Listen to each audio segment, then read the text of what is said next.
എല്ലാവർക്കും പുതിയൊരു വീഡിയോയിലേക്ക് ഒരിക്കൽ കൂടി സ്വാഗതം. അപ്പോൾ മഴക്കാലമായിട്ടുണ്ട്. ഈ മഴക്കാലം ആകുമ്പോൾ നമ്മൾക്ക് വരുന്ന പ്രധാന പ്രശ്നങ്ങളാണ് വണ്ടികളിൽ വാട്ടർ ലീക്കേജ്. അപ്പോൾ ഇത് നാനോ ചിലപ്പോൾ മറ്റുള്ള വണ്ടികൾക്ക് ഇന്നത്തെ ഞാൻ ഈ വീഡിയോയിൽ പറയുന്ന കാര്യം മറ്റുള്ള വണ്ടി ഉള്ളവർക്ക് ഉപകാരപ്പെട്ടേക്കാം. നാനോയ്ക്ക് ഇതുണ്ടോ, ഈ സൈഡിലൊക്കെ ചെറിയ ചെറിയ പൊട്ടലൊക്കെ ഉണ്ടാകും. ഇവിടെയൊക്കെ ഞാൻ റബ്ബർ സീലൻ്റ് ഉണ്ട്, അതൊക്കെ വെച്ച് നല്ല രീതിയിൽ സീൽ ചെയ്തതിന് ശേഷം പിന്നീട് മൊത്തത്തിൽ പെയിൻ്റ് അടിച്ചതാണ്. റിന്യൂവലായ വണ്ടിയാണിത്. പിന്നെ ഈ വിടവിലും വെച്ച് കേട്ടോ, ഈ പ്ലാസ്റ്റിക്കും ഈ ഗ്ലാസും കൂടി ജോയിൻ ആകുന്ന ഇവിടെ ചെറിയൊരു വിടവുണ്ടായിരുന്നു. അവിടെ ഞാൻ ജസ്റ്റ് കണ്ടോ, സിലിക്ക സീലൻ്റ് അത് വാങ്ങിക്കാൻ കിട്ടും. അത് തേച്ച് അതൊക്കെ ക്ലോസ് ചെയ്തിട്ടുണ്ട്. അപ്പോൾ ഇന്നത്തെ വീഡിയോയിൽ പറയുന്ന കാര്യം, എന്തൊക്കെ നോക്കിയിട്ടും ഈ വണ്ടിക്ക് ഒരു പ്രശ്നം ഉണ്ടായിരുന്നു. ഞാൻ മാക്സിമം എല്ലാ സ്ഥലങ്ങളിലും നോക്കിയതിന് ശേഷം ഇതിൻ്റെ അടിയിൽ ഈ ഫ്ലോറിൽ വെള്ളം വരുന്നു. അത് എവിടെ നിന്ന് വരുന്നു, എങ്ങനെ വരുന്നു എന്നൊന്നും ഒരൈഡിയ ഒന്നുമില്ല. എതിലേ വരുന്നു എന്നൊന്നും ഞാൻ മാക്സിമം എല്ലാ സ്ഥലങ്ങളിലും നോക്കി, എന്നിട്ടൊന്നും ഒരു രക്ഷയില്ല. ഇത് എവിടെ നിന്ന് വരുന്നു എന്നൊന്നും കണ്ടുപിടിക്കാൻ പറ്റുന്നില്ല നമുക്ക്. അപ്പോൾ ഇന്നത്തെ വീഡിയോയിൽ അത് അവസാനം ഞാൻ കണ്ടുപിടിച്ചു, സംഭവം ഇതിലേ വരുന്നതെന്നുള്ളത്. അത് ഇന്നത്തെ വീഡിയോയിൽ ഞാൻ കാണിച്ചു തരാം. അപ്പോൾ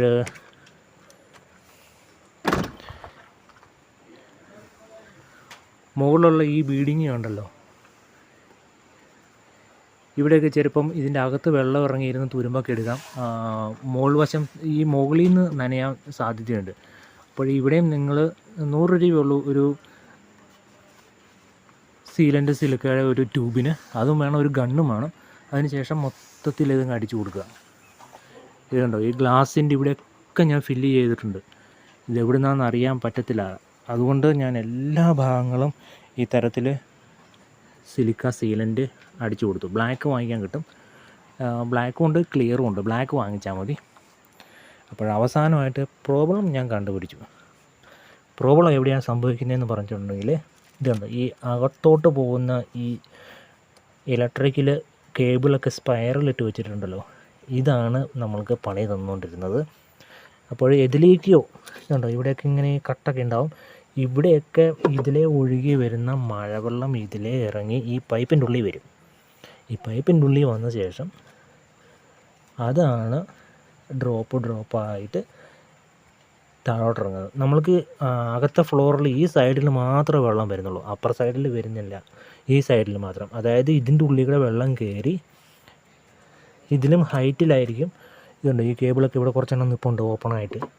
അതിൻ്റെയൊക്കെ ഉള്ളിലേക്ക് വെള്ളം വന്നതിന് ശേഷം ഇത് നിറയുമ്പം ഇവിടുന്ന് നിറഞ്ഞായിരുന്നു നിന്നത്, ഇവിടുന്ന് ഈ വെള്ളം അതിൻ്റെ അകത്തോട്ട് പോകും. മിക്കവാറും എല്ലാ വണ്ടികൾക്കും ഈ തരത്തിലുള്ള കേബിളുകൾ വരുന്ന ഈ രീതിയിൽ തന്നെയായിരിക്കും. നിങ്ങൾ ഈ തരത്തിൽ ഫ്ലോറിൽ വെള്ളം വരുന്നുണ്ടെങ്കിൽ ഒന്ന് നോക്കുക. ഇതെങ്ങനെയാണ് ഞാൻ കണ്ടുപിടിച്ചതെന്ന് വെച്ചിട്ടുണ്ടെങ്കിൽ, എല്ലാം അഴിച്ച് നോക്കുമ്പം നമ്മൾക്ക് വയറിംഗ് ഒക്കെ ഒന്ന് എല്ലാം റെഡിയാക്കണമായിരുന്നു. അപ്പോൾ ഒരു കേബിൾ ഞാൻ ജസ്റ്റ് ഇവിടുന്ന് ഡിസ്കണക്ട് ചെയ്തിട്ട് താഴോട്ടാക്കി നോക്കുമ്പം നിറയെ വെള്ളം വരുന്നുണ്ട് അതിനകത്തുനിന്ന്. അപ്പോഴാണ് മനസ്സിലായത് ഇതിൻ്റെ ഉള്ളിൽ വെള്ളം കെട്ടി നിൽക്കുകയാണ്. അപ്പോൾ ഇനി ഇതിന് നമുക്ക് ചെയ്യാൻ പറ്റുന്നത്, ഇതുണ്ടോ, ഞാൻ ഓരോ ഭാഗങ്ങളിൽ ചെറിയ കട്ടിങ് കൊടുത്തു. ഇതിൻ്റെ അകത്ത് ഈ സ്പൈറലെ മാത്രം ചെറിയ രീതിയിൽ കൊടുക്കണം, അകത്തുള്ള വയർ ഡിസ്റ്റർബ് ആകരുത്. ഈ ബെൻഡുകൾ ഇവിടെ കണ്ടോ. അപ്പോൾ ഏതെങ്കിലും കാരണത്താൽ ഇതിൻ്റെ ഉള്ളിൽ വെള്ളം കെട്ടുകയാണെങ്കിൽ ഈ വളഞ്ഞിരിക്കുന്ന ഭാഗം എവിടേക്ക് ഈ താഴ്ന്ന ഭാഗങ്ങളിലൊക്കെ ചെറിയ ചെറിയ കട്ട് കൊടുക്കുക.